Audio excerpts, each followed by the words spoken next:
Alright, the video vlog check everybody, Azrael here and we are back again for another vlog. As promised, no, gumawa tayo ng observation and also I'll be posting a video of my reaction observing the total solar eclipse dun sa US kasi nanonood tayo ng live stream ni NASA at wow, grabe, napakaganda nung kahit nga nanood tayo ng live stream, no, at sa computer lang tayo nanonood, yung kumbaga watching it live as it happened, it's very, very weird at awesome.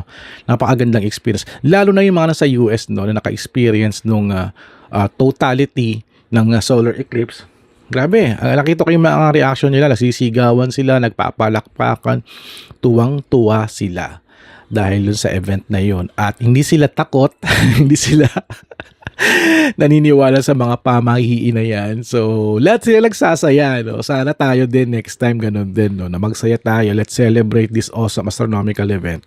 At ginawa ko kagabi is patry din ako sanang mag-observe din nalaman ko na wala nga palang view ng full moon sa Pilipinas kasi yung full moon nasa baba, nasa US, papuntang US side.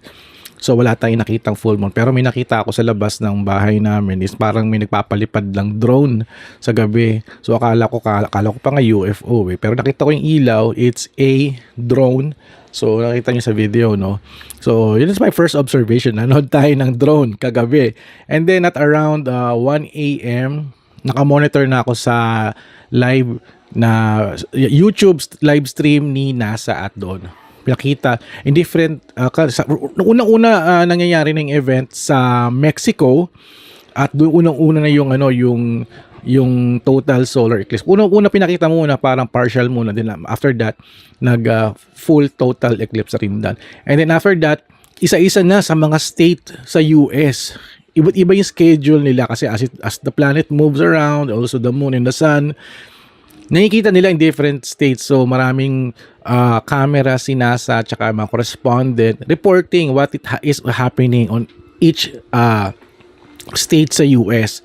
At ito, pinanood ko yung sa Mexico and also dun sa Illinois na rin din. Yung family ko na sa Illinois, dun sa Chicago. At yung sister ko nagpadala ng picture and also yung aking mom nagpadala ng picture nung kanilang observation using yung binili nilang, hindi ko malala kung binili nila or bigay, parang filter glasses para ma-view mo yung solar eclipse, para hindi ka na gagamit ng sunglasses kasi viewing yung solar eclipse using your eye medyo delikado, mabubulag ka kasi because of yung ilaw ng sun. Pero yung iba tinanggal nila yung sunglasses nila at yung filter pag pinapanood nila yung totality ng solar eclipse. Napakaganda, grabe. Sa live stream pa nga lang, wow na ako. Napapawaw ako. So, panoorin yung video, pakita ko sa inyo yung aking mga reaction during the live stream ng total solar eclipse sa US. This is the solar eclipse sa may Colombia.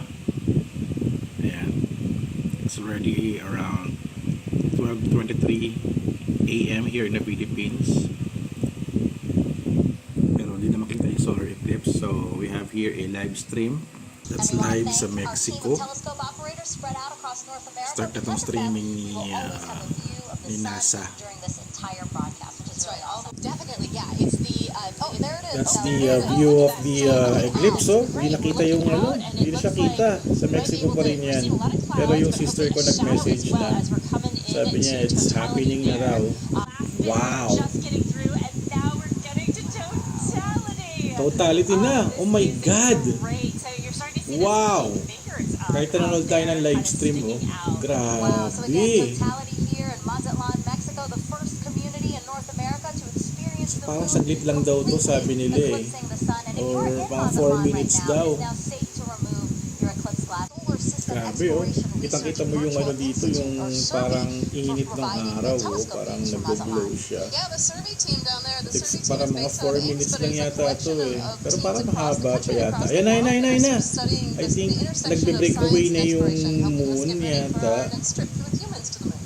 4 minutes na. I think mga 4 minutes lang daw Ayan na. Lumiliwanag na. Tanggal na yung totality. Yung sa right side, medyo, ayan na. Okay, wow, grabe. sunog ang mata. So pagka ganyan, kailangan suot mo na yung okay, meron pa pala another view, some other part of Mexico din. Meron pa pala. Dami nilang sa NASA. That's good. Wow, grabe nag-yellow. Wow. Wow. Wow. Nagkakagulo na yung mga tao sa Texas. Let's check it out, yo. Oh my God, nakakabulag. Ayun, totality na sa kanila. Astig. Yung mga tao, reactions nila, nagsisigawan sila. Asan na? Asan na yung yung glow? Parang walang glow. Oh my God, talaga total darkness sa kanila. Meron pa cloudy. Grabe. Yun na. Oh my God, ang ganda ng... Ay, grabe. This is in Texas, Wow, grabe. Napakaswerte na. Nakakaingit talaga, grabe. Galing, umuusok-usok pa, Wow! Ang ganda, grabe. Kahit live stream lang tayo, panalo for this observation experience natin. So yan, nangyari lahat yan around 1 a.m. 2 a.m. natapos ata bandang 3 a.m. Hindi ko na pinanood yung ibang state pero yung after mangyari dun sa Illinois, Chicago, kasi kausap ko rin yung sister ko tsaka yung mom ko, after that event natulog na ako, pero ngayon medyo puyat ako ngayon dahil dun sa event ng total solar eclipse. So sana sa 2042 we can have this kind of event, na lahat buong Pilipinas observing, celebrating, walang takot, 'di ba? Kasi marami nagsasabi pag buntis daw bawal lumabas ng bahay, may mga negative energy daw, masisira daw yung mga gadget, magugunaw daw yung mundo. Huy, huwag kayong maniniwala sa mga ganun. Walang makakapagsabi kung kailan magugunaw ang mundo, So, relax lang kayo. This is a astronomical event. Nangyayari talaga 'to in every more than years, kasi sa Pilipinas. Para nalaman ko pala last year pala, April din yata 2023, nagkaroon ng partial solar eclipse din pala sa Pilipinas. Hindi ko lang siya na-observe dahil medyo busy ako, sayang hindi ko na-observe, pero alam ko nabalitaan ko yon. Hindi ko lang masyado napansin dahil mainit sa labas at saka may marami na akong ginagawa.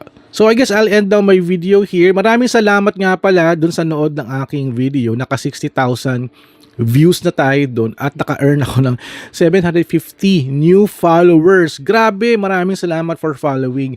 At sana ipatronize nyo yung aking mga other content na pinopost dito. Ako nga pala si Azrael and I do lifestyle, travel, food, and tech content. I'm sure magugustuhan nyo to. If you want more astro events or astronomy topics here sa aking YouTube channel, comment down below and maybe I can create something. I will start observing the sky and also acquire new gadgets na pwedeng gamitin in observing the heavenly bodies.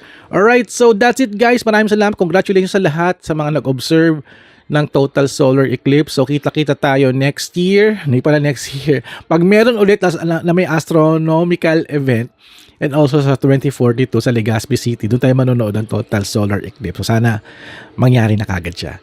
Alright, so thank you guys for watching. Don't forget to subscribe, like, and comment. And I'll see you guys at the next video, vlog, adventure. Grabe, ang aga ko nagising kanina. Puweta-puweta ko, So parang 4 na oras lang yung tulog ko. Okay, bye-bye.